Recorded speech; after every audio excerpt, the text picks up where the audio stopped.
Joining us now is congressional candidate for Indiana's 6th District, Jeannine Lake. Welcome to the Damage Report. Thank you very much, John. Nice to be here again. Yeah, glad to talk to you again, especially when we're getting so close now. When exactly is the primary to start off? May 5th, Indiana. Be there or be square. Exactly. So it's getting into crunch time, and we want to make sure that just in case people weren't around before, aren't familiar with you and your background, if you could just introduce yourself to people who might have joined the show since then. Yes, my name is Jeannine Lake, JeannineLakeForCongress.com, and I am running in Indiana's 6th District, and I am running for the Democratic nomination on May the 5th, and I expect to win. I won last year. I beat out 5 guys here in Indiana to win, and now I have 2 opponents that I think collectively have run since the 1980s, maybe 14 or 15 times. They are wonderful gentlemen, great ideas, but I think we're going to prevail, and so my next step would be to run against Greg Pence again in November.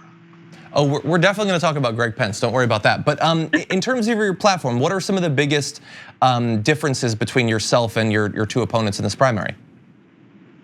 Well, John, I like to say that I have a skin in the game. And by that, I mean that my passion for running is based on the idea that not only am I a woman, but I'm also an African American. I'm a person of color that is very concerned about where we're at in this country right now. We are at a moment of crisis. We have a lot of division coming out straight from the Oval Office through what I believe is a cruel administration.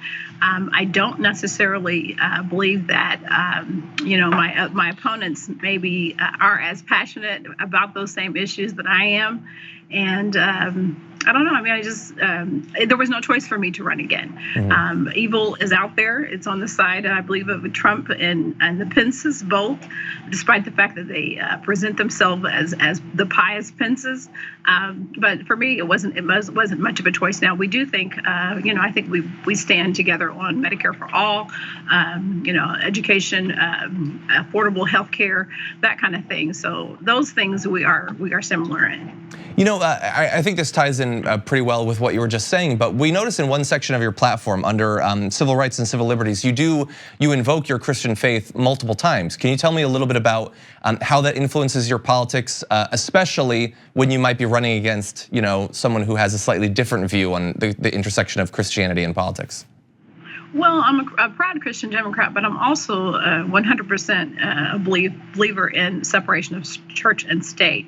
I think that my values and my faith can direct me in terms of being a good person, but without a doubt, I'm very respectful of other faiths, Muslim faith, the Catholic faith, Hindu, whatever, or people that decide that they are, don't necessarily have a particular denomination or faith, agnostics, atheists, that kind of thing. I have very much respect for that.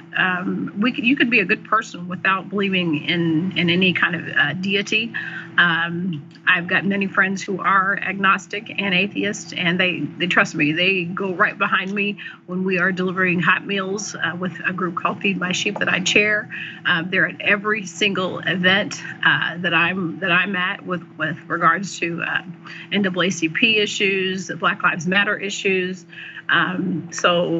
I do believe that, like I said, I'm a proud Democrat, but I'm also a person that understands that you don't have to be of any faith to be a good person. For more political news breakdowns, interviews, stories of activism, and me trying my hardest to care about the occasional big celebrity news story, subscribe to our YouTube channel at youtube.com/thedamagereport. And you can ring the bell wherever it is so you don't miss anything.